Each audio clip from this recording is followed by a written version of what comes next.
In an ongoing effort to stabilize volatile regions, security forces conducted extensive search operations and area domination in the fringe and vulnerable areas of Manipur's hill and valley districts.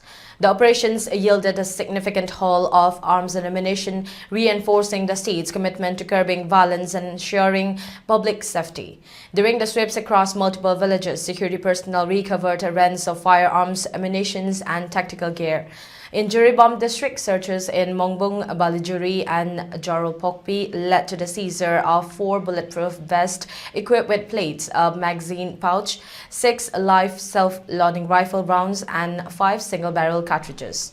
Further operations in T. Konompai village, Churachandpur district uncovered a cache including a modified 303 rifle, 2 country-made 9mm pistols with magazines, 6 single-barrel shotguns, a country-made .22 rifle and an assortment of live rounds, 47 rounds of 5.56 mm instas ammunition and 3 rounds of 7.62 mm AK ammunition.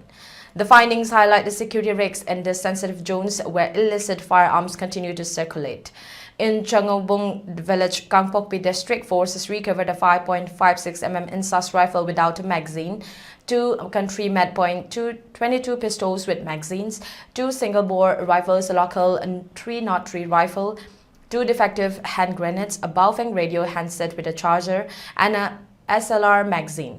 Additionally, they seized a 15 live 303 rounds, 1 7.62 mm round, and a collection of empty cells including 25 instas casings, 7 single-bore, and 72 7.62 mm rounds, indicating prior firearm discharges in the vicinity.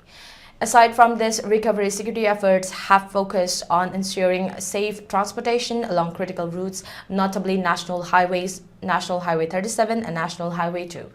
On these routes, convoys escorted 133 vehicles carrying essential supplies through vulnerable stretches, aiming to mitigate risks and provide uninterrupted access to the state's remote areas.